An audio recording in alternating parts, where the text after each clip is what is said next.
Hello, everyone, and there is a lot of everyone right now. Welcome to the Books of Wonder virtual event with Tui Sutherland. We are so excited to be here today talking books and dragons and amazingness. Thank you all for joining. I don't know if I already said this, but my name is Melanie. I won't talk for too long. I'm just going to go over some housekeeping before we get started. So we are live right now on Crowdcast. I see a lot of you guys are active in the chat. The way that our event works is that I'm going to, do some quick introductions, then I will hand it off to Tui. She can talk about her books, her most recent books, her upcoming books. There might even be a reading from an unreleased book. And then once we do all the fun stuff, I have a couple questions myself, but I see that you guys are already very active in the Ask a Question, little chat box. For those of you that aren't familiar with Crowdcast, if you want to ask a question, at the bottom of your screen, there should be a little Ask a Question button. You're welcome to put your questions in there. There's also a call to action button to buy Dragonslayer, the most recent book in the Wings of Fire series.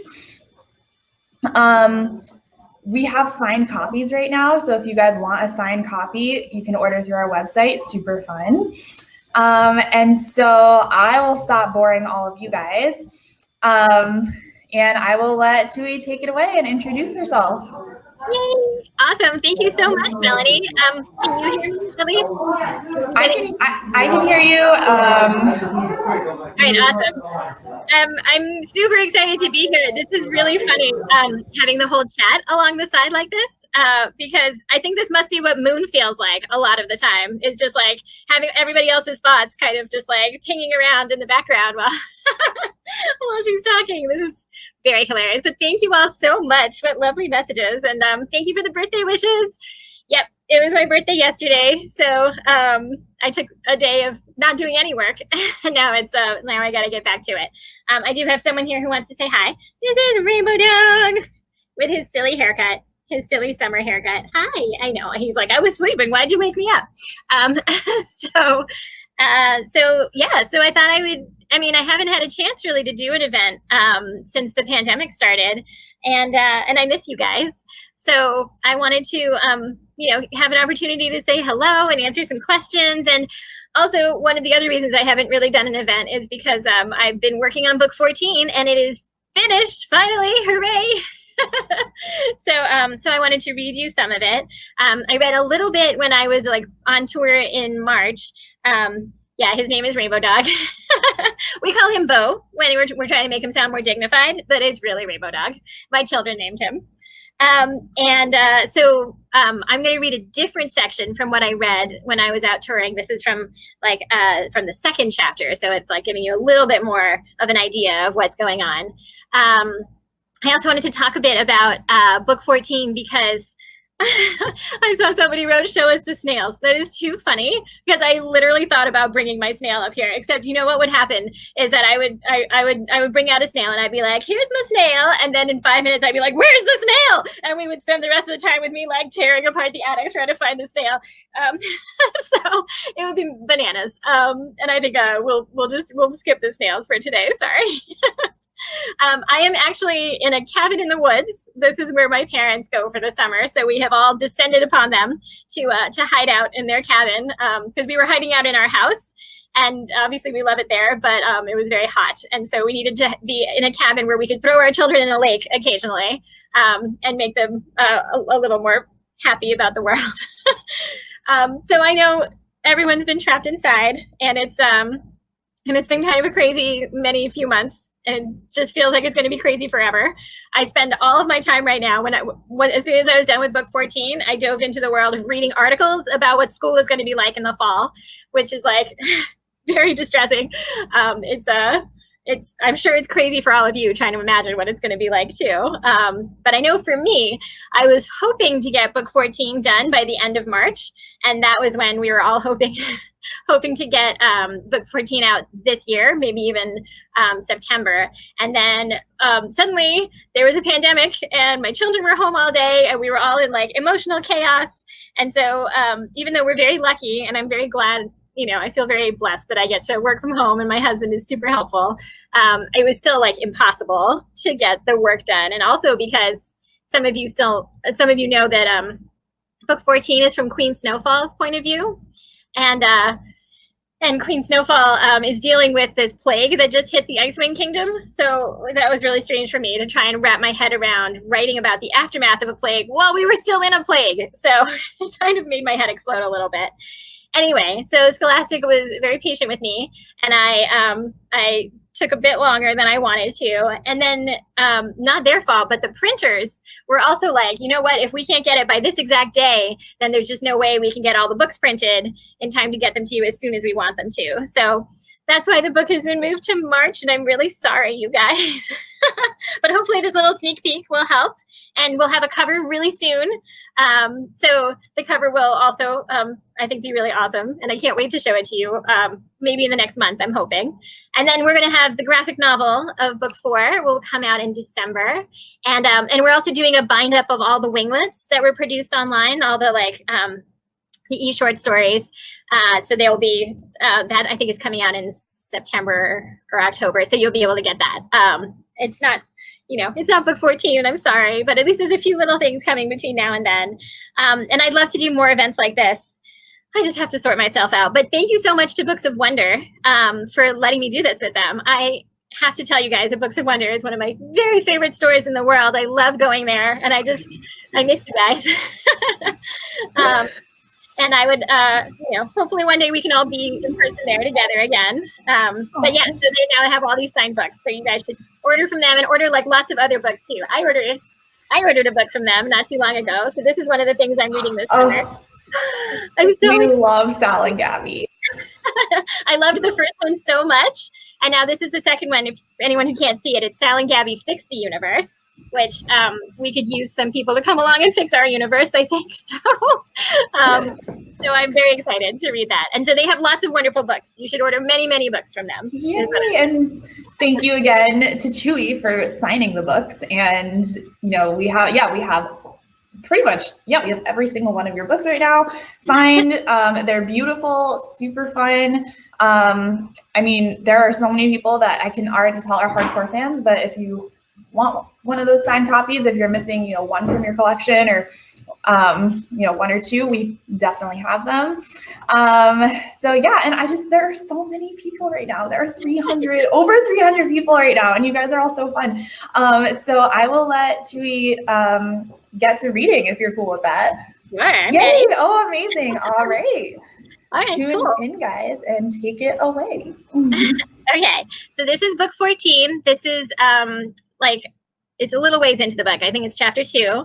And I'm going to kind of jump in the middle of a scene.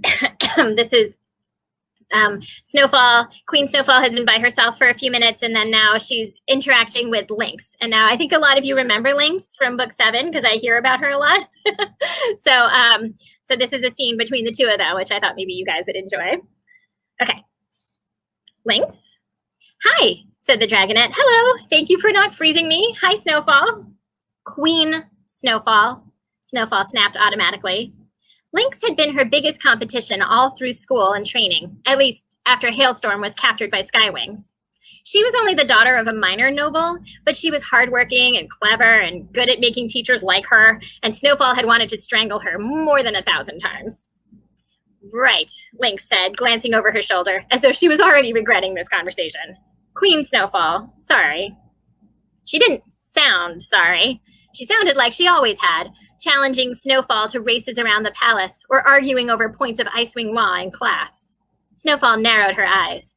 Lynx was still a year away from moving to the adult wall, and without Snowfall or any of the cousins left on there, Lynx had been sitting easily at the top of the Dragonette list. So you guys remember, this is from the Icewind Kingdom, how they have the wall of names that the queen is supposed to rearrange every once in a while to put like the best dragons at the top, and like there's a whole hierarchy. But Snowfall could move her down.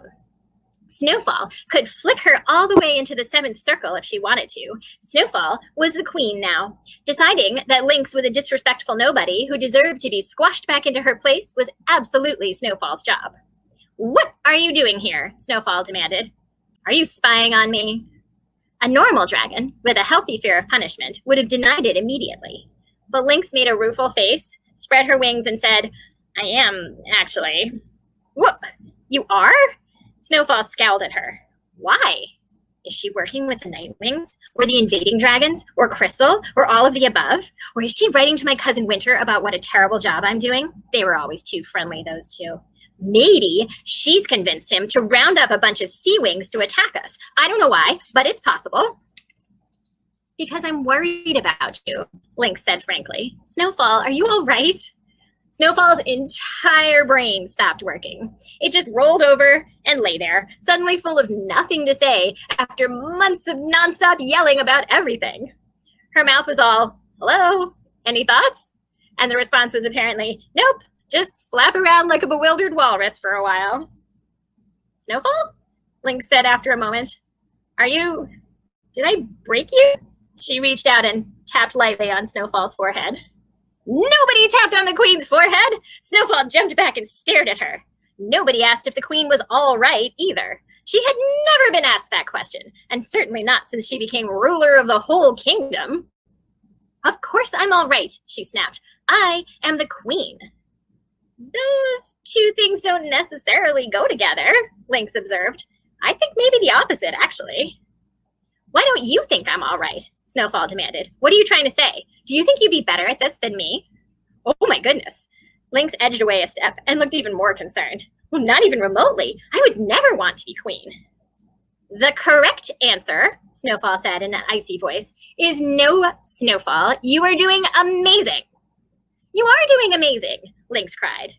"See, now I don't believe you." Snowfall wrenched a light globe off the tree and batted it up at one of the windows that overlooked the courtyard. Some aristocrat was going to wake up in the morning and be very confused about why he had a second light globe bobbing gently around his room. Lynx watched it sail over their heads, then returned her gaze to Snowfall. "I'm just worried about the fact that the only dragons you ever get to talk to anymore are old and bossy and kind of mean."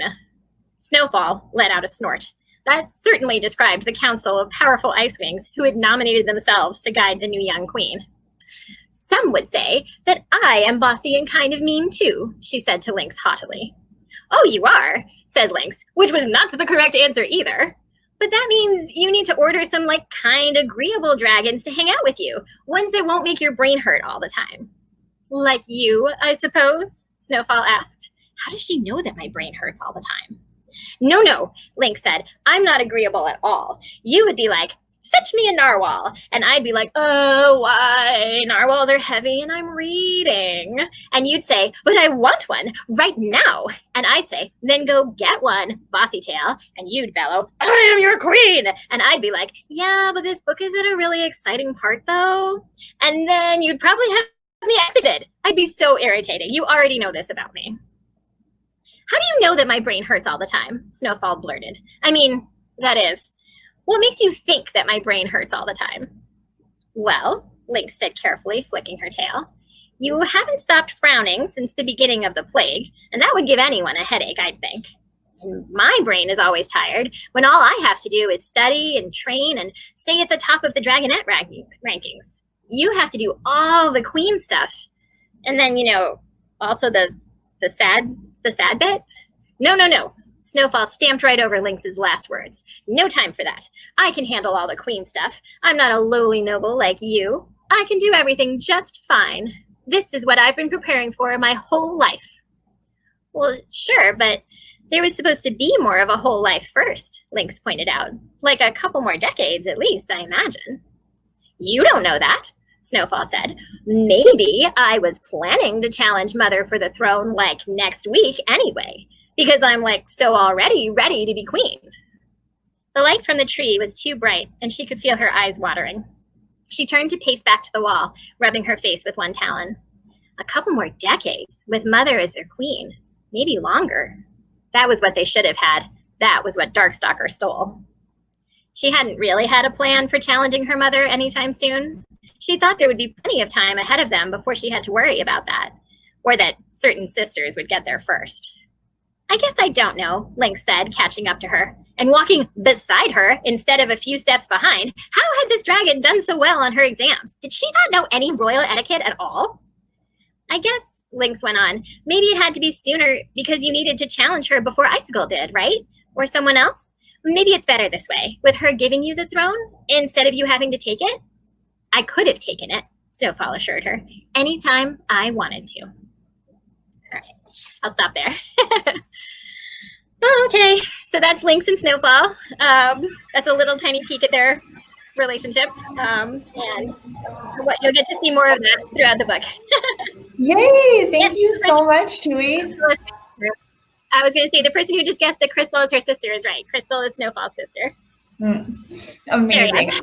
I'm laughing. I saw a couple comments. I was watching the chat while you were reading. Someone compared Snowfall to Azula a little bit from The Last Airbender. I don't know if you've watched it, but I started watching that. I'm only like 6 episodes into it. I'm trying to get my kids to watch it with me, but I'm the one who wants to watch it the most. So amazing. I watched it over quarantine. It was fantastic, and I've already rewatched it like another time and a half. So I hope you enjoy it. But yes, so I guess when you meet Azula, you can keep that in mind. I just thought that was very funny.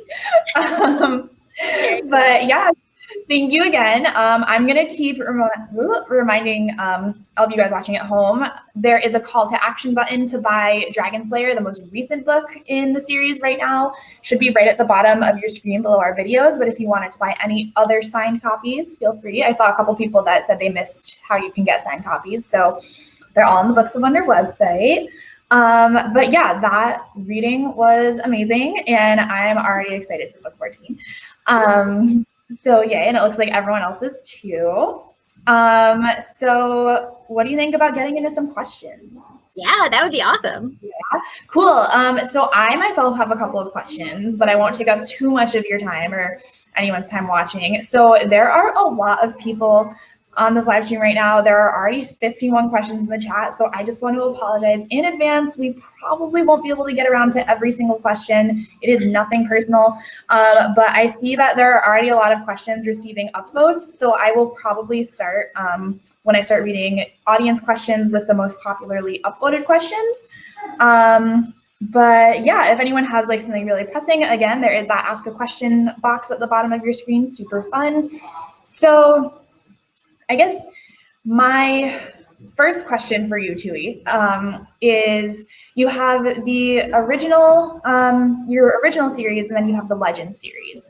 And can you kind of talk a little bit about what made you want to write the Legends books while your original series was ongoing and is still ongoing, and kind of what led to that?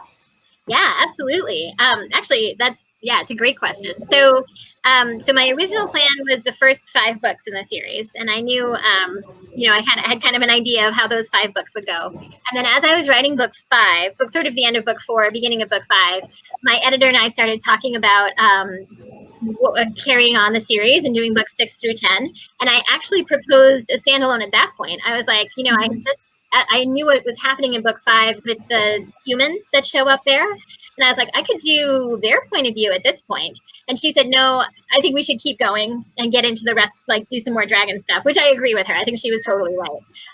So we went on to 6 through 10, but sort of halfway through that arc, as I was finishing book 8 and planning book 9, I realized that there's a big thing that happens at the end of book 8. I'm sure most of you have already read it, but which was going to be a huge plot point in book 9.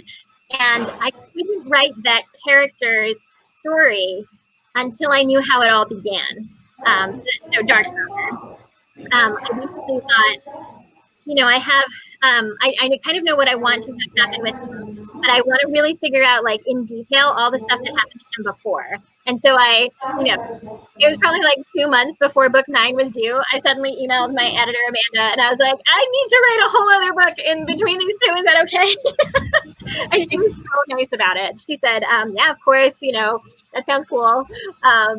Tell me more. And so, because for me, a lot of the times, like, I can outline a little bit, but for me to really figure out a story, I need to write the whole thing out. And so that's what Darkstalker was me figuring out his whole backstory. And I'm really glad I did, because I had a plot point that I thought I was going to work into book 9. And I then decided as I was writing Darkstalker, I was like, oh no, I can't actually do that to this character. So I'm glad I got to write Darkstalker first. And then as we started writing these books, I went back to Amanda and I said, okay, I think it's actually really time for the human book now, because this is a little bit of a spoiler for book 14. I think it's time for the dragons and the humans to start interacting a bit more. But I need to give everybody the backstory of the humans before, so it's not just like human pops out of the shrubbery and you're like, who is this and why is this happening? So that's where I was like, okay, I get to write. I should probably write Dragonslayer. And she was the one who said, would between 13 and 14 be the right place for it? And I said, I think so. Yes. So so that's why I worked on. I decided to be Dragonslayer. Awesome. Thank you. And that kind of segues into my next question with Dragonslayer. So you write mainly from the perspectives of all the dragons because it's their story, but Dragonslayer is mainly about the humans. Was it hard or difficult to kind of switch perspectives and go from writing dragons to writing humans? Yes. Oh my God. That's a great question too, because I thought it would be so easy. Like when we planned it out, that was one of the things. I was like, I know book 14 is going to be a bit tricky because the fourth book in all of the arcs is always a little tricky. And there's some major things I need to work out before we get to the final book in the arc. And then I was like, but I know what's going to happen in Dragonslayer. And Amanda was like, yeah, let's just write Dragonslayer. Like, that'll be great. We'll put it in now. And it'll only take you like a month to write, right? And I was like, I can use the word hands again. It'll be so great to be able to be like, and then she handed him something and did stuff with her hands. How exciting. But then as I started writing it, I realized like it wasn't just writing from the point of view of the humans. I also needed to figure out the whole world that they were living in that we haven't really seen, like how their villages exist and what their political system is and like what their history is and what they think their history is, and who's in charge where. And also because Legends the Darkstalker book had 3 different perspectives. I was like, oh, I'll do that for this one too. But then I needed 3 different like stories going on across the world, 3 different like places where they were and like systems that they were dealing with. So it ended up being a lot more complicated than I thought. So it was fun to like get to write like little human people again. I mean, I feel like on the inside, humans and dragons are not that different, the way I write them. But in terms of figuring out like the whole world around the humans, it was a lot more. There was a lot more thought that had to go into it than I'd sort of expected. I mean, I'm glad that they gave me the time to do that, because hopefully it all makes sense and you guys like it. I like all the people on the side saying murder basket. That makes me really happy. Oh my goodness. I like all the comments about the artists that are saying, oh my gosh, hands are hard to draw. I love that there's so much fan art and like I love. Oh, it's incredible. It's like my favorite thing. I think there's just so many talented people out there making these incredible dragons that I can't draw at all. So. Oh, me either. But all right. Well, how about we get into some audience questions? All right. Oh, there are so many, guys. I love it so much. Okay. So I guess just jumping right into it, the most upvoted question right now is, will Peril and Sky ever meet? Aw. Well, this is a great question because, I mean, some people just know, and a lot of people have figured out that Peril and Sky are brother and sister, and Sky is Peril's like long lost brother we all thought was dead. So I feel like they have to at some point, because that would just be sad. I have definitely like read or seen stories where there are 2 characters that like should know each other and then they just miss each other, and I always find those really frustrating. So I am hoping that they will get to meet. I haven't quite figured out how, because there's some stuff happening. There's a lot of stuff happening in books 14 and 15 frankly, in terms of saving the world. but if they don't meet in books 14 and 15, then I will write them their own story about how they meet, because I feel like they should be together. They should get to, she should know she has family out there. So yeah. Oh, well, I guess you guys will just have to wait. It might be a long wait for books 14 and 15, but sorry. Good things take time. Cool. So this might be touched upon either in one of your future books, so talk as much to it as you'd like. But one question that seems really popular: what is the scorching and its history, and will that ever be explained? Oh, that is a good question. And yeah, so what I always say is that I have an idea of what happened in the scorching.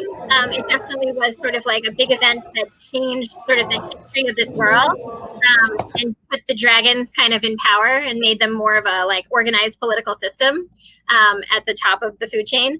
But I don't want to get into any specifics because I am hoping to write it one day. Maybe we've been talking about doing like a whole guide to the world of the dragons. And so that would be the place for it, I think, so that I can give you all the details, because I don't want to say anything now and then change my mind as I'm writing it. But I have it in my head what happened. So hopefully I'll get to write it for you one day. Don't leave. Puppy. Sorry, the puppy was getting relieved. I know that's going to be noisy. Oh, no, that's okay. Sorry, my mic was muted. Also, to anyone watching, I am in our store right now, which is open for all of you New York City people. I apologize in advance if there's some feedback from customers. But I apologize if there's any parking. Cool.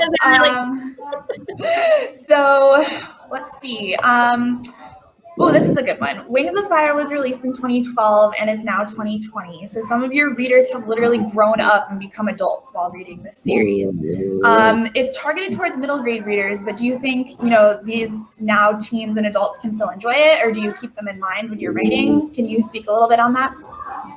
Sure. It's interesting because I don't have a specific reader in mind as I'm writing. I've always hoped that it was a series that could appeal to different ages on different levels, like my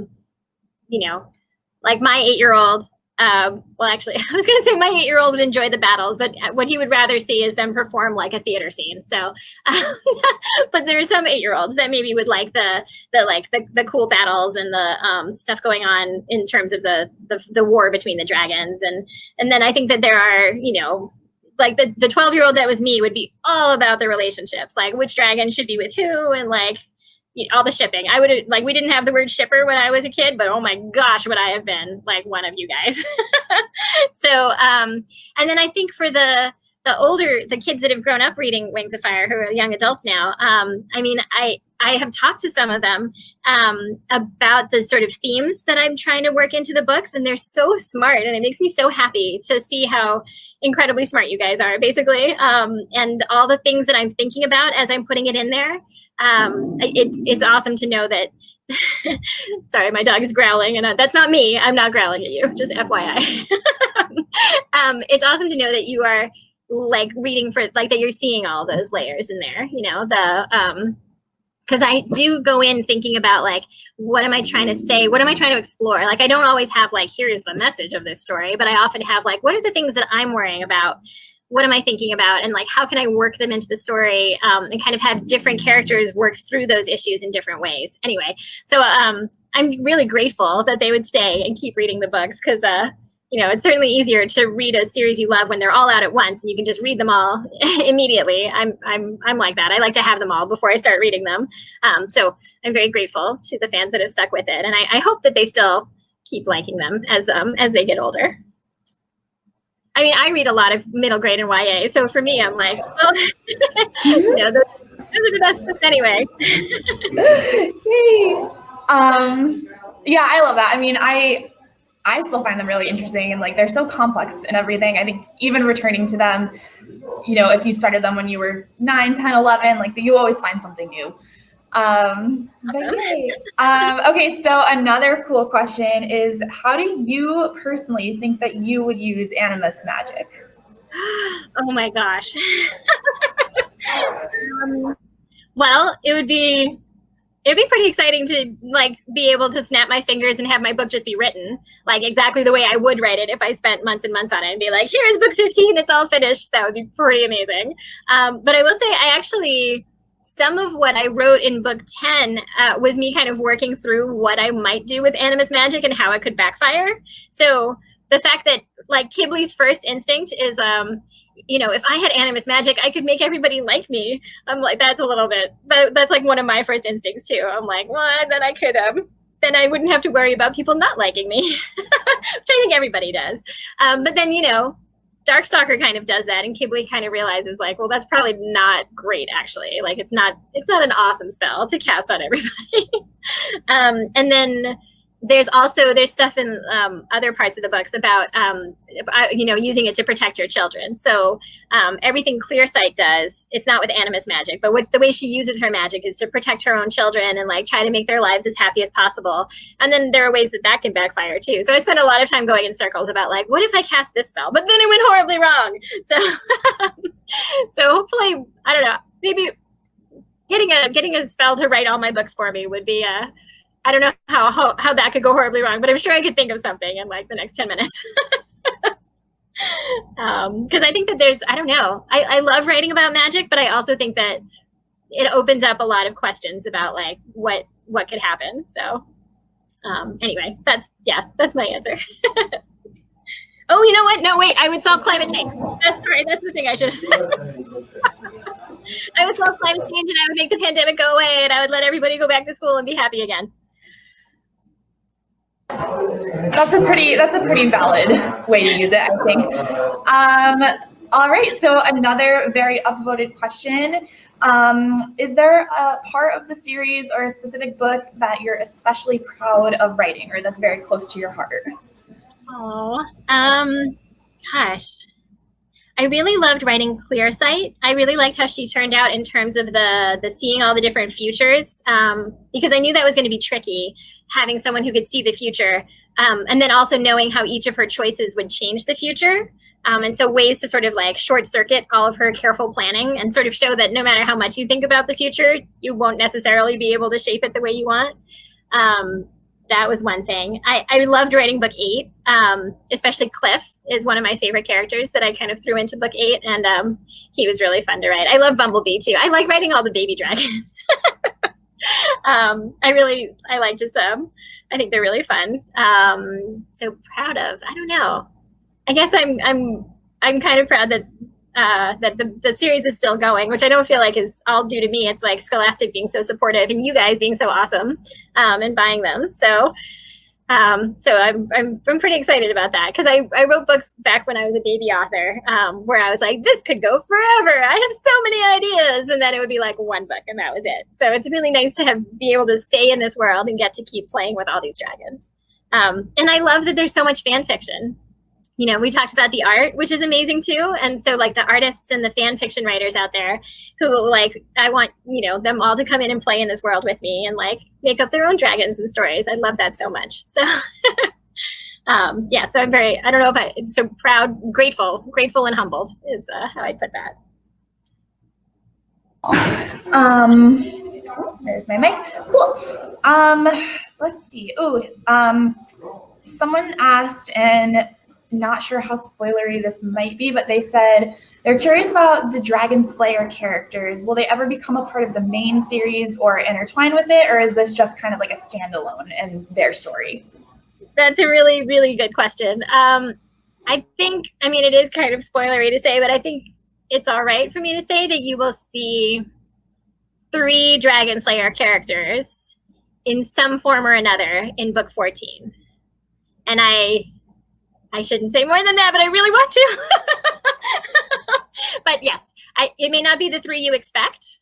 It might be some of the 3 you would expect. So anyway, I'll say 3 characters. You can start guessing, and you will get to see them in book 14. Okay, I'm stopping myself.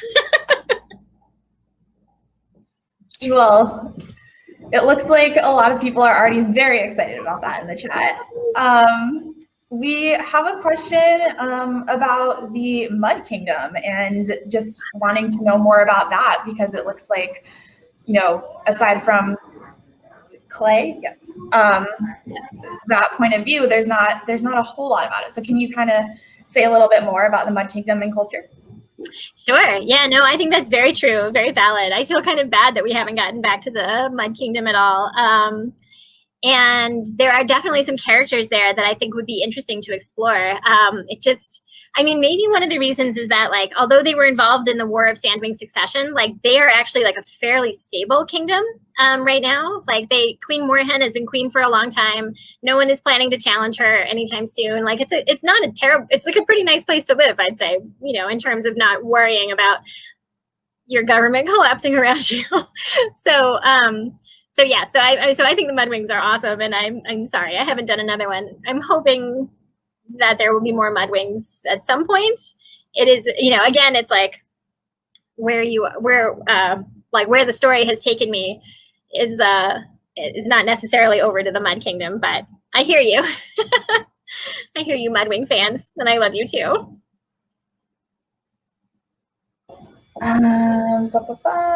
Sorry, there's always a delay when I go to unmute my mic. Cool. Oh, this is fun. Do blue moons or super moons like we have affect Nightwing abilities, do you think? Oh, interesting. That's a good question. I mean, so the way it's that I've written the books right now, it's just a matter of like which moons are full and how many moons are full. So I haven't put in anything about blue. I haven't like planned out anything about blue moons or super moons, but I don't want to say definitely not because, anything can happen. So I'll save that as like a potential future thing. We'll see. It's a good question though. Cool. How did you decide on the name for the series, Wings of Fire? Sure, Wings of Fire. So I wanted something that would make you think of dragons right away. So I was looking for like words, if you put them together, would sound very dragony. So it was kind of a very basic beginning with Wings of Fire. And then I was writing the prophecy, and I rewrote that first prophecy over and over again. And I started thinking like that I could work Wings of Fire in there as sort of a metaphor for like,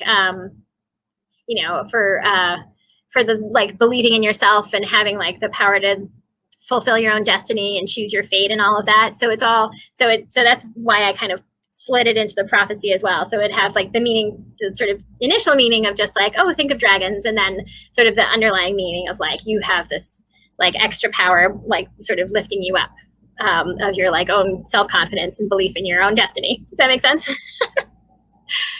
Kind of a complicated answer, but yeah. Oh no, I like that. I mean, I feel like it's definitely a super, it's recognizable now. It's a huge series. I actually was just scrolling through the questions little panel, and that was one that's come up a couple times did you expect this to be such a big, huge thing? Or was there a point when you kind of looked up and realized like, oh wow, like I like have all these books and this is a thing? No, I wouldn't say I expected it to be like a big thing. I guess, I mean, I had written a whole bunch of books before these that didn't take off, that weren't like a huge success, like in terms of sales, but in terms of me feeling like, oh, I wrote them and I like them the way they are. That for me felt like the first time I held like a published book of mine was like, that was success for me, I was like, look what I did.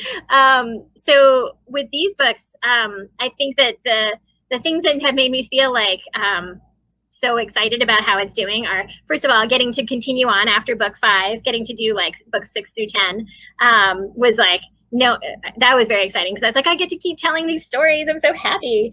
I think also another thing that made me feel like, oh, like, maybe even Scholastic thinks these books will do well, is that they put like shiny foil on the covers, which sounds ridiculous, but the first few books I published like didn't have that. So for me to get like shiny foil was very exciting. And then the first day that they hit the New York Times bestseller list was very exciting. Like I ran downstairs and I was like, children, guess what? I'm on the New York Times bestseller list. And my kids were like, okay, what's for dinner? And I was like, well, someone's excited somewhere, I'm sure. So, so I think there's like different moments that are like exciting along the way. But just like the opportunity to get to tell these stories and to have like the people at Scholastic and then meeting the fan wings and getting to know like that they care about these characters. That's the best part for me.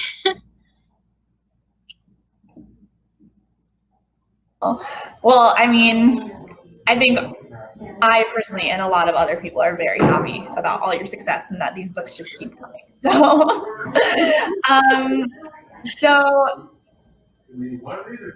there's so many good questions. I'm trying to like sift through them to see which. I know. This is one actually that was on the list that I wanted to ask. Someone asked, are there any holidays or specific like traditions or customs for different tribes, whether it's birthdays or solstice celebrations, etc.? Oh, that is a good question. A little bit in my head. This is something that I should probably like write out at some point, and maybe that's the kind of thing that could go in the guide to the world. I've definitely included things about like the Skywing funeral ceremonies. There's like hints of what that's going to be like at the beginning of book 8, I think. And then the Sandwings are very like they celebrate a lot of things with music. I think of them as one of the more musical tribes. And so there's stuff about like their ceremonies in book 8, I think. But it's all kind of like in the background because the characters that I've been writing about, the first 5 characters grew up apart from all of that. Like they didn't have any of the traditions. They probably never got to celebrate their birthdays. That's so sad. Now that I'm thinking about it, I guess Queen Scarlet was celebrating her hatching day when they got to her palace. But yeah, no, I'm pretty sure Kestrel was not into celebrating birthdays. So unfortunate for those dragons. So they didn't get to know all, and that's kind of one of the themes of those first 5 books is like what it's like to grow up and like apart from your whole your family, your culture, your people that your dragons that you should have been with, and how that changes you, but what you have inside of you that's still there regardless of where you grow up. Does that make sense? But yeah, so that's a lot of the stuff that would be missing from those 5 books in particular. And then I think, in the 6 through 10, there's a lot going on with Darkstalker, and they were off at the school. And then the new books, there's definitely stuff that happens in Pantala, but a lot of it has been disrupted by Queen Wasp. Like whatever the Silkwings and the Leafwings had before kind of got taken over and has been changed by Queen Wasp being in charge. Oh, that sounds so cool. I think it would be so cool. I mean, I feel like you would need a spreadsheet to think of every dragon's hatching day and birthday. That would be really cool. What signs would they all be? It's pretty funny. Oh, I know, that would be so much fun. Oh my gosh. Like I think Leo by the fact that everyone knows when my birthday is. Because I'm like, has anyone noticed it's my birthday again? Oh my goodness. I know this must be a fun birthday present. I mean, you have 325 people here to celebrate your birthday. So, I mean, I know it's a virtual event, but we can just say it's your birthday. I know, I love it. It is like the best thing. I get to celebrate my birthday with a bunch of people last year at a bookstore, I think in New Jersey. So, so it's really nice to get to do it again, even this way virtually. I appreciate it.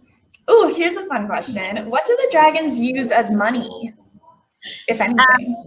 Oh, that is a good question. Wait, I just saw a comment fly by in the chat that was like, all the prophecy dragonettes have the same birthday. You're so right. Of course you're right. They were all born on the brightest night. So la-di-da. I could just come up with one birthday for all of them. That's a really good point. Okay, what dragons use for money? I think it's different in different tribes. I think that let's think. A lot of them are still very much in like sort of a barter system. I think the market that you see in book 5 in the Scorpion Den is a place where you would see that they're trading. I mean, also, I did want to write dragons that are like super into treasure. So whatever they can get in the way of treasure, they would use as money for sure. Yeah, like gold and gems and stuff. Like I think that would make pretty much any dragon happy. Sea Wings use sand dollars. That's very funny. Oh, that is so funny. Oh yeah, in Pantala they have these little things they call scales that are like money for the Silkwings and the Hivewings. Cool. Oh, that would be so fun. All right.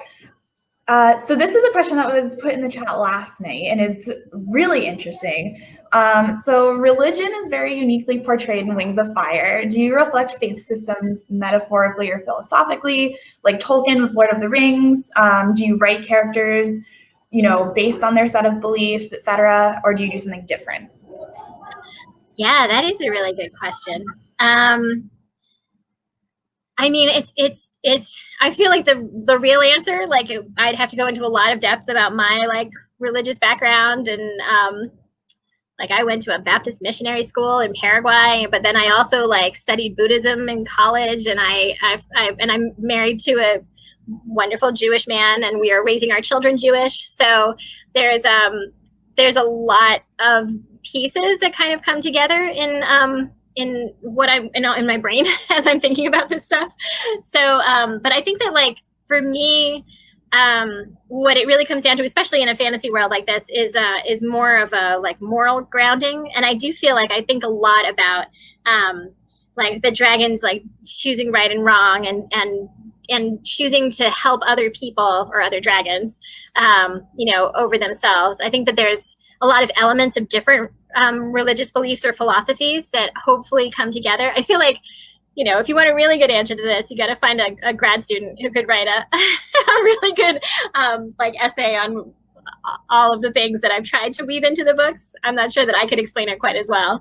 But it's definitely like a big part of what I'm thinking about is just the not necessarily like putting it in the framework of a religion, but thinking about what we owe to each other, all the stuff that you find in The Good Place, right? That they talk about, like all those questions of like how to take care of each other and like what it means to be a good dragon. So I hope that answers it enough. That was a good question.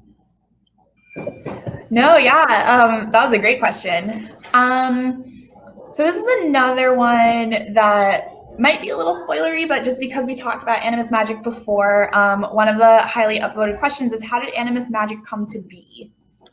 Oh, yeah, that's another one I feel like I shouldn't answer in case, like I don't want to get too specific because there could be like an origin story that I want to get into, or I might want to leave it as just like magic is magic and it magically appeared. So, I'm sorry that I can't answer that more specifically. It depends on what I get to write and when. So we'll see. Yes. Cool. So we have some time for a couple more questions. Again, I'm really sorry that I cannot get to everyone, but I'm just giving you a little warning. But so there are a lot of people curious about the Legends series. And I know that there are, kind of 5-book grouped arcs for the main series. Where do you kind of see the Legends series going? Do you think it'll just kind of be like a fun passion project, or is there an established arc for it, or what can we expect out of that? Yeah, good question. So I'm not thinking of Legends as an arc. I definitely wanted those to be the standalone books, which you could actually read even if you didn't read all the others. It's just kind of like, here's, a story about Darkstalker and a story about the humans in this world. But I have an idea for another one, especially because I think someone pointed out somewhere that Dragonslayer like has a little tiny bit of a cliffhanger ending. I'm sorry. And my poor editor, the minute she read it, she emailed me and was like, I knew you were going to do this to me. That I would like immediately want another human book. And I'm sorry. So I have kind of an idea for maybe what could happen after Dragonslayer. But the other thing is that, I'm really focused on book 15 next. That's the one that I need to get done before I can quite figure out what's going to happen after that in the Wings of Fire universe. I don't want to leave it yet, so we'll see what I come up with. Oh, is it just me all of a sudden? Hello. I did want to say, because I think there have been people asking about the TV show, so I'll just chat about that for a second until Melanie comes back, which is, I think you all know, yes, there is going to be a TV show. It is, it is in the works, so fingers crossed. There's like lots of different steps before we get to an actual finished TV show.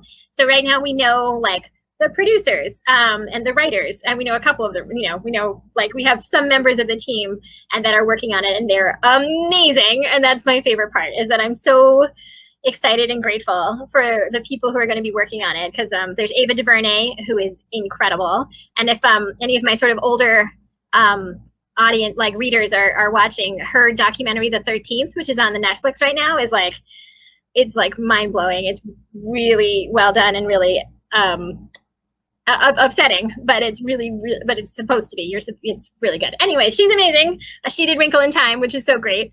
And then Dan and Krista, who are also working on it, are like super fans, and they are so smart, and it's going to be really good. So, and then apart from that, I don't know. We don't have a cast. We don't have art yet, so we don't quite know. Oh, and now did I disappear? Can anyone hear me? Technology is like it's like animus magic. It just happens, and it might happen, and it might work, and it might not. So we don't know yet. I don't know where it's going to be, and I don't know what it's going to look like. But but what I do know about it makes me very excited. Oh, good, you can see me and hear me. Thank you, Xbox cat. Thank you. I hope that that it'll like move along, and we'll see what happens with the TV show. I think it'll be cool. So let me think. Now I don't have. Okay, Melanie. It says Melanie will be back soon. So I'll go look at the questions. Muhaha. Suddenly so much power. Official merchandise. That question. Hopefully once there's a TV show, that's kind of something that it will be kind of up to the TV show people. See. Can Sunny cross the ice cliff? That's a good question. Probably if I was her, I wouldn't try it. I know I am the moderator now. I'm I'm in charge of all the things. If I were her, I wouldn't try it just to be safe, because it was a very long time ago. So I think we probably won't find that out, because I think Sunny's too smart. So what's the plushie question? Is it, will there ever be plushies? Gosh, I hope so. Because you know what I want to do? So my poor husband. Right now, at our house in Boston, there is an attic that is entirely full of like copies of my book. And can you just imagine, we have been joking about what happens if suddenly I also get like 20 copies of every dragon plushie that they make. And I was like, that sounds genius. I love it. So this is my hope. Oh, now mine is running out of batteries. Oh, I know why. There we go. Okay. What is life like in the Mud Kingdom? That's a question that I'm hoping we'll get to at some point. Let's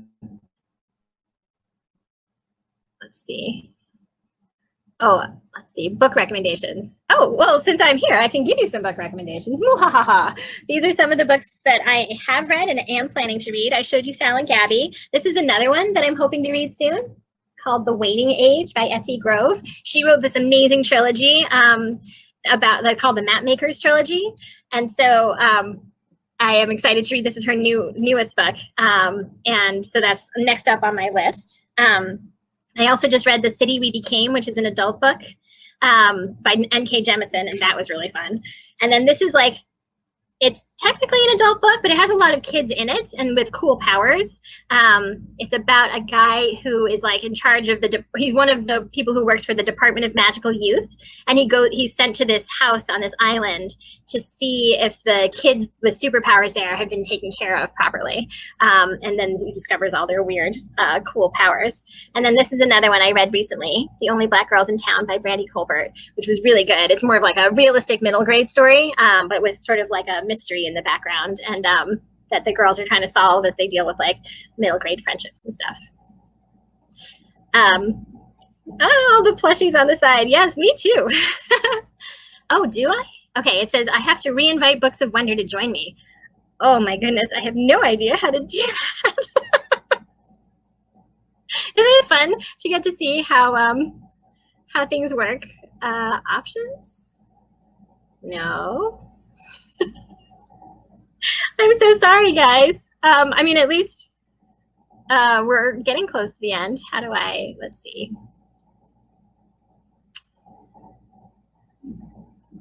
I see the question, can I audition for Sunny? I mean, I would love that. I would love to, I wish I knew more about how to like get you guys auditioning for stuff, because that would be, because I know there's so many amazing people out there with like great voices that would be perfect. I have not played Undertale, but I have watched Stranger Things. I watched that whole series. Have any of you watched The 100? Since I'm in charge now, let's talk about things I like.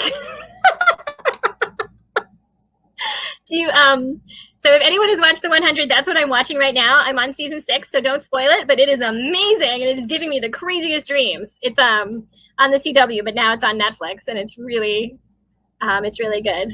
Oh, I don't know how to invite her back.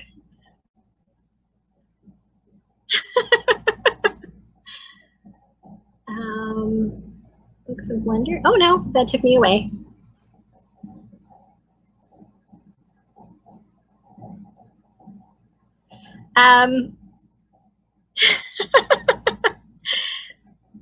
This is really funny. Yes, I've heard I should watch Dragon Prince. That is a book that I have been told. I mean, a series. Okay, someone is going to tell me what to do.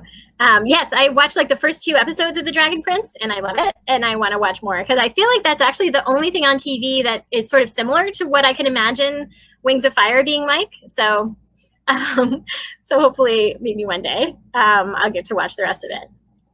Here's a question that I like. Did you always plan for Sky to have survived? And if not, when did you figure it out? So, so you might have noticed that I'm like, reluctant to kill off characters, even though I do it whenever I feel like I need to. Yes, I watch Umbrella Academy, but I haven't started. But I haven't seen the new season yet, so don't tell me. I know it just premiered yesterday, so hopefully nobody else has gotten much further along either. So with Sky, I had originally thought like I would leave it open. So you know, I wrote the scene where Kestrel's like I had to kill one of them and save the other one, and I was like, but what if she didn't? Because we all think like, oh, Kestrel, she seems like someone who would totally just kill off a dragonette if she had to.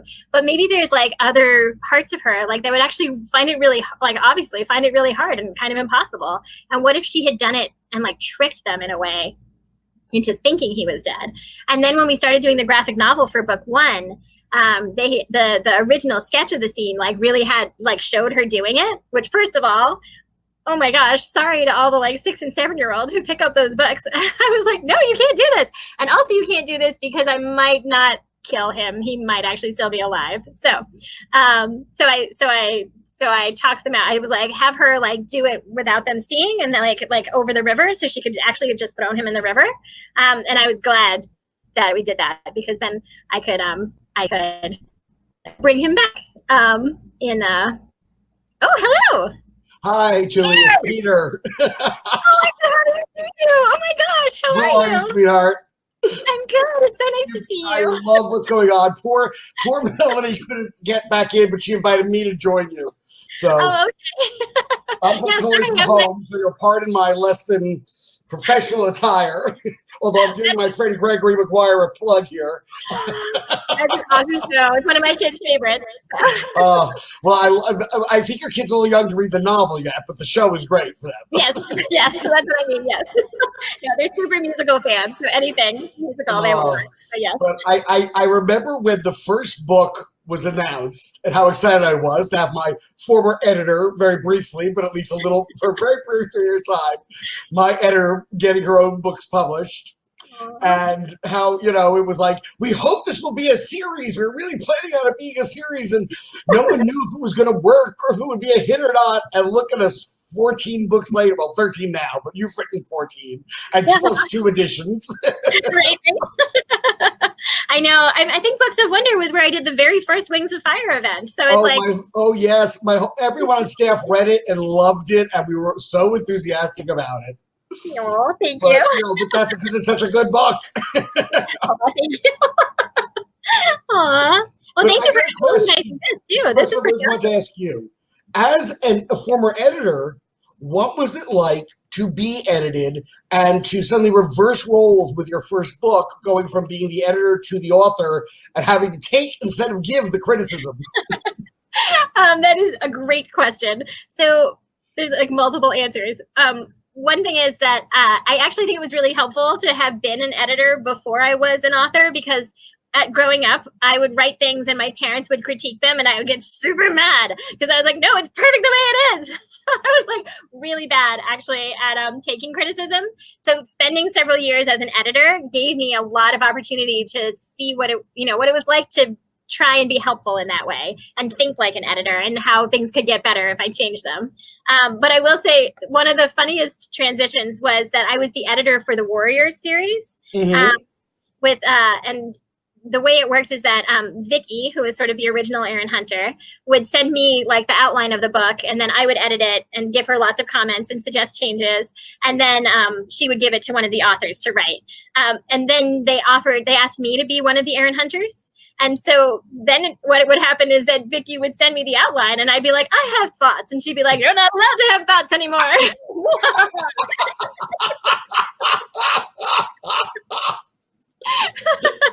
So that was really weird. I mean, it was lovely because Vicky is a good friend and I love her. So it was not too awkward, but it was very strange to suddenly be like, but wait, what if I want to rearrange all the chapters and now I can't? Because that was probably the most direct like flip from like being the one with the editor power to being the author. But my editor now is Amanda, who you also know. You've met her.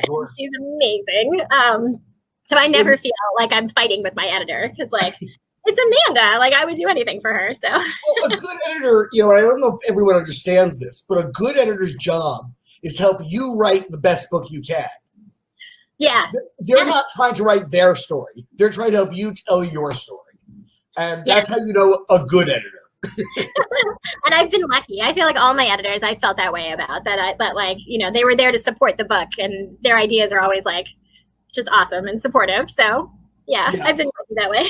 No. Years ago, when we did a little Oz club called the Royal Club of Oz, and we would ask authors to write about why they loved Oz if they had read it as a child. And Natalie Babbitt sent me a piece. And Natalie Babbitt to me is a goddess. Like I always said that Natalie Babbitt couldn't write a bad sentence fragment if her life depended upon it. And so she sends me this piece, and on it she stuck a Post-it. Here it is. Feel free to edit as you want. After 19 years as an author, I've discovered there's nothing I write that can't be improved by a good edit. And I thought to myself, oh my God, if Natalie Babbitt feels she requires editing, and of course she didn't, it was perfect as is, then no one is above being edited, and anyone who thinks they are needs to re-examine themselves. Wow, that's such a good story. That's so true. Oh my gosh, Natalie Babbitt, she's amazing. I miss her. She was a love. Yeah. I kind of endeared myself to her because the one time I was asked to write a New York Times book review, it was for her daughter's first book. And I had some nice things to say about it. And apparently saying something nice about an author's children's writing is the way to endear yourself to them. Yep, I can co-sign that. What was her daughter's book? I don't know that one. It was called The Oval Amulet.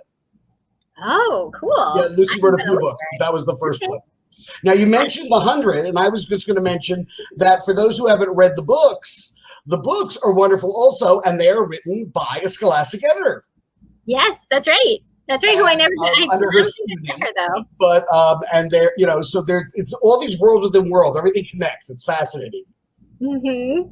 Yeah, and it's actually kind of fun to read the books because they go in a totally different direction than the show does. So it's like having a different experience of watching the 100. You get to do it again. So now, as an author about to be turned into whose world is about to be turned into a television show, how prepared are you for the writers to go off in totally different directions with your material? I know. I'm trying to be prepared for it. I'm trying to be like not super precious about the material because, to me, the books will always exist. So it's not like they can ruin them. Like the books will still be there for anyone who wants to read them. And I also just have so much faith in them that I feel like they love the books and they know TV really well. And so they'll be able to put them together in a way that makes it even better, I think. I mean, I think that there have definitely been books and that have turned into TV shows or movies where I have seen where I've been like, they've been too faithful to the book and it's actually made it not as great a movie. I don't want to name names. I know what you're referring to. It's fine. And then there are the ones where they've been not faithful at all, which is even worse. Right. Yes. So they have to like walk that line. I feel like, I feel like Wonder did a really good job of capturing the spirit of the book, even with a few changes. And I think that there are a few others like that where they've managed to like take everything that's important and keep all of that and turn it into like a even better thing because they understand how TV works. So that's what I'm hoping for. Yes, and I think the classic example of that actually is The Wizard of Oz, because the book is not a dream. The book and the movie cuts out a third of the story from the book. Yeah. Because, in the book they don't Glinda the Good doesn't come to them. They have to go find Glinda, and they have a whole bunch of adventures going to find her. But the theme of the movie and the theme of the book are the same, which is that there's no place like home, and that Dorothy, despite all the wonders of Oz, wants to go home, and yet she also has made these friends she loves, and it's possible to have both. And I think that's really comes clear in the movie and in the book, and it's wonderful how you see how people can take material, change it, but stay faithful. Yeah, absolutely. That's a great example. I just read Wizard of Oz to my kids like a year ago, and I hadn't remembered all of that. And I got to like the part where the witch dies, and I was like, "What happens in the like second half of the book? How does it keep going?" And they were fascinated. Like and then we could watch the movie and compare it with and talk to each other about it. It was really funny. Yeah, but there's still no substitution for Judy Garland singing in a barnyard. Yeah, that's true. Now, of all the things that, people are obviously eager, from what I could read in the comments and the questions, to get their hands on plushies and dolls and, and bring your dragons as close to three-dimensional life as possible for themselves. Which dragon would you most want to have a familiar of, in a sense, by your side when you're writing? Oh, that's a good question. I mean, my first instinct is to say Kinkajou. But if I had actual Kinkajou beside me while I was writing, I think that she would never stop talking and I wouldn't actually get any writing done. Like one chewing in the room is quite enough. So, but she would be great company. And I also, like, as you were saying that, I started imagining like how you would do rain wings that can change. Like what you need is those flip sequins, right? So you can like change the colors one way and then change them a different way for all the rain wing plushies. Anyway, that was my like genius. You're already getting ready to challenge the manufacturers, I see. Right. Oh, I have thoughts. Call me sometime. So other than that, like who would be good? I don't know. I feel like someone like Starflight, who is very peaceful and has a lot of thoughts about books. And Cricket, yeah, also would be a good one. They would both be like, well, Cricket would be like, where are you up to? What's happening now? Whereas I think Starflight would just be like ready to listen. And I could be like, Starflight, what do you think should happen in this next part of the book? And he would, and then I would talk through all my thoughts and he'd be like, this should happen. And we'd see. So I think he'd be a good company. Good familiar, yes. Now, I was fascinated by your answer about religion. I didn't know your husband was Jewish and that you were raising your children Jewish, and I'm Jewish. And so that's always fascinating to me. And I'm curious, but at the same time also, you spoke about growing up in, I think you said Paraguay? Yeah. And, and you went to a religious school there. So you've been exposed to a lot of different cultures and religions, and you've studied Buddhism and all. So how do you feel that's influenced your writing? Oh. Your world building? Yeah. I think that just the experience of moving so much as a kid and living in different countries, it wasn't just Paraguay. I was born in Venezuela, and then we lived in Paraguay. There were 2 years in Florida and 2 years in the Dominican Republic before we moved to the States. Was Florida the most strange country you lived in? No, I'm sorry. No, it totally was. It was so strange to me after Paraguay. It was a whole other. There were like all these rules I didn't know, and kids doing things and knowing things that I didn't know anything about. It did feel like being dropped onto another planet, kind of. But then, and then my mother's from New Zealand, so I had that whole side of my family too. And then my dad's a New Englander, like all the way back to the Mayflower kind of thing. So I feel like I had, and we've also traveled a lot. So I do feel like just the experience of getting to see a lot of different places and live in a lot of different places affected world building in a way. Like being like, I'm imagining a world, there shouldn't be just one kind of dragon there, and there shouldn't be just one kind of city. Like there should be all different kinds. So I think that definitely played a part in the kinds of things I like to write, wanting to write big giant worlds with lots of stuff in them, if that makes sense. Yes, it does. And in your world building, you have created a world that is obviously not Earth. It is its own world. But the rules are basic rules of physics apply, but there is magic. Yes. And did I sum that up well? Yeah, absolutely. That's exactly right. Now, do you envision this as being another planet in our universe, or, galaxy, maybe even another galaxy, but in our universe where somehow human beings have evolved there? Or do you envision this as an alternate universe where Earth ended up with more, where there's a planet where human beings evolved on instead of Earth? And, I'm just curious to know where in your space this world is. Sure. Well, and there's a third option. Actually, you didn't mention that fan wings have asked me about before, which is this a future Earth where the humans, something happened to the humans and the dragons took over. So a planet of the dragons. Right, planet of the dragons, exactly. So I don't know. So I guess in my head originally it was another planet in our own universe. But the more I've thought about it, and like all of these cool ideas have sort of percolated, I can see, I sort of hope this isn't our future. So maybe an alternate you seem to be much too much an optimist, Tui. Yeah, no, I want a world where humans still have libraries. That's my that's my dream. So, yeah. But yeah, that was my original thought. Was it's another planet inside our universe somewhere. Okay, cool. Someone in the chat wrote, "I want this to be our future." Well, I always loved Anne McCaffrey. Oh, now that was another question I wanted to talk to you about. As someone who's been reading fantasy since the 60s, and I just give away my age there, I read Ursula Le Guin. I read Anne McCaffrey. I read Tolkien. And every author has a very different take on dragons. I love Patricia Reedy's dragons. I love wizards who can be destroyed with soap and water. I just think that's the greatest idea ever. Evil wizards who just, any rate.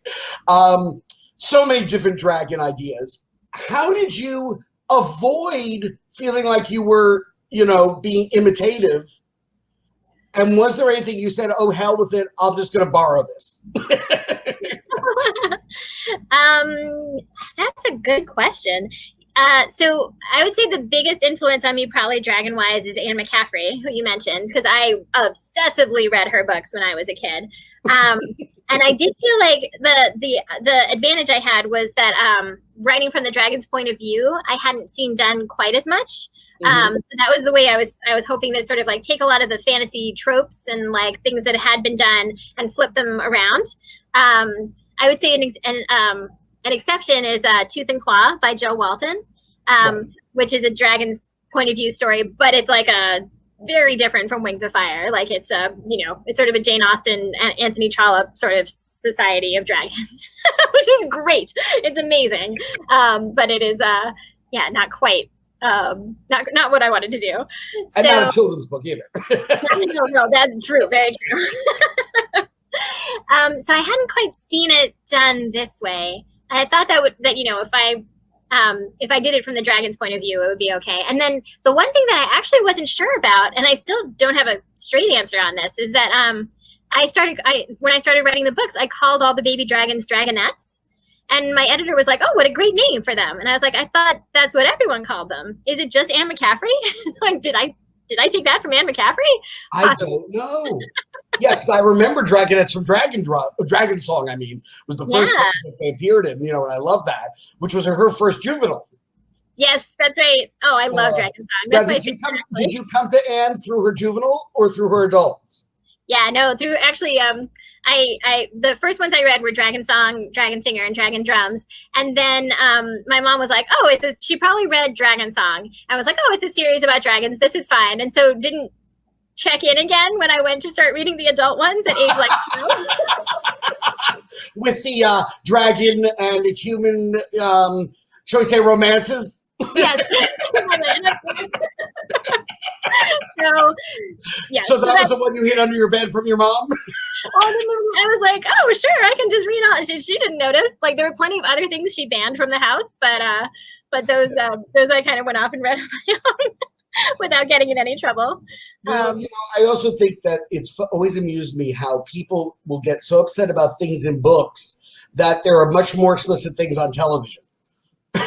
Yeah, that's true. Well, I'm actually really curious what they're going to do in the TV show, because even the transition from the novels to the graphic novels, I've had to go in and be like, not too gory. Please stop splattering blood everywhere. I know I wrote this, but come on. They're like 7-year-olds. One thing to describe it, it's another thing to picture it. And so it's going to be like that when it comes to the TV show too. I think I saw some questions in the chat about that, about like, are they going to take all that out? And I actually don't know quite how they're going to manage it, because I know that they want the show to be like for the whole family to watch together. So it needs to have all of the, someone wrote, but what if there was more blood? So I think I wanted to still be exciting and have that feeling of like dragons like at war and like wrestling with each other and all the exciting stuff happening. But I also wanted to not be too scary because when you see it, it's a lot harder to watch as like on a screen than. Well, of course, it also depends on how they depict it on the screen, but yes. Yeah, so we'll see. It'll be interesting. So are they thinking of, do you have any idea what network or streaming service they're aiming this for? No, I think that's one of the things they're working out now, is like taking it to all the different ones and asking, like, trying to find the right match. So. And to what degree are you going to be involved? Are you sort of just, they're politely keeping you informed? Are you an official advisor? Are you doing what I always advise my friends who are authors, which is take the money and run? I've been advised that too, for sure. I don't know yet. They've been super sweet about like welcoming me into it. And I've gotten to talk to everybody involved that reached out to me, and they so I think it's been, I'm not sure yet. I mean, they know that they want me to finish book 15. Scholastic wants me to finish book 15. And your fans want you to finish book 15. Yes, I mean, my nightmare would be the show happening and me never finishing book 15. So. Not acceptable. Not acceptable. So I figure, I'm not 100% sure yet what I'm going to be doing, but they've been really kind about like involving me so far. So, I don't want to get in their way. I want them to feel like they can make the best show they can.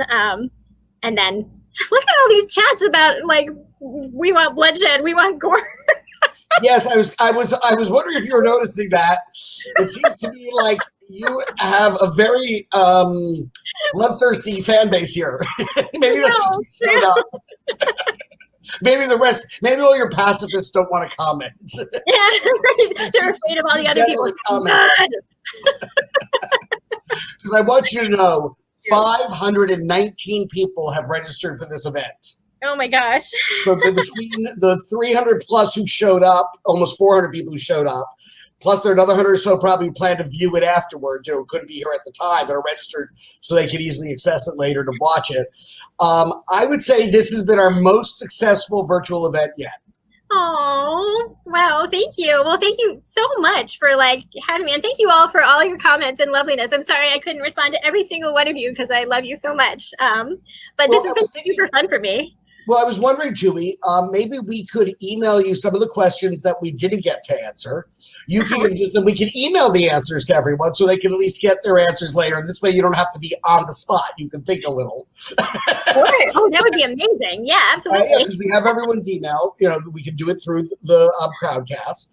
And, and we're going to remind everyone again right now that if you have not bought Dragonslayer yet, there's a link right at the bottom of your screen. that you can buy the book from. You can also go to booksofwonder.com and buy it, as well as every one of Tui's 13 Wings of Fire books and the 2 Legends books. All are available, signed by Tui in hardcover or in paperback. All but 13 and the new Legends book are available in paperback as well. We didn't ask Tui to sign the paperbacks. We felt she had enough to do with signing 15 hardcover titles. I imagine her home was filled with boxes for several days. Yes, but it was perfect timing because I'm with my parents, and my mom doesn't let me relax ever. So the minute the boxes arrive, she's like, "How about now? Do you want to sign them now? How about now? Don't you want to sign them?" It happened really fast. So I'm curious, do your kids find you the exact opposite of your mom, or very much like your mom? I think kind of the opposite. I'm very let's just hang out. The kids will be like, let's go swim. And I'm like, or we could lie here and watch TV. In the middle of the pandemic, I'm like, let's all just watch some more Avatar: The Last Airbender, which I'm trying to drag them through. Or we watch all the Babysitters Club, which was amazing on Netflix. So I'm a bit of a bad influence sometimes. You're very good at plugging scholastic titles, though. Babysitters Club. I didn't even think of that. That's You're so making funny. your publisher very happy. I should really get a list and tape it to my computer and be like, oh, and did I mention Anthony is also very good, Well, now we're seeing just tons and tons of hearts. Everyone loves you, darling, and I totally agree. Love. I think we could go on for hours because this is such a rich and beautiful world you've created, and everyone so loves it. But we've been at this for an hour and 20 minutes now, and I think you probably need to get back to your kids or to walking your dog, one or the other. I was joking at I did a library event like this, and I was like, my mom is probably standing at the door, blocking the children from coming inside. That's the only reason we haven't been interrupted yet. Please tell your kids thank you very much for sharing their mom with all of us. Aw, sure. Well, they say thank you for your book. On behalf of all your fans, we are all very, very appreciative of all the hard work you put into your books, the wonderful world you've created, and how much joy you've brought to all of us. Oh, thank you so much. Same, and I feel like I get the most joy just reading all these and getting to interact with you all. So this has been so wonderful for me. Thank you. You're welcome, and thank you all for tuning in. We really appreciate your joining Tui and us here in Books of Wonder. As you just heard, Tui and I are going to exchange a few emails and get together some of your questions that we didn't get to today. And so stay tuned for an email to you about that. And thank you all for being here. Tui, it's been such a pleasure. Thank you so much, Peter. My pleasure. You take care. You too. Bye, everyone.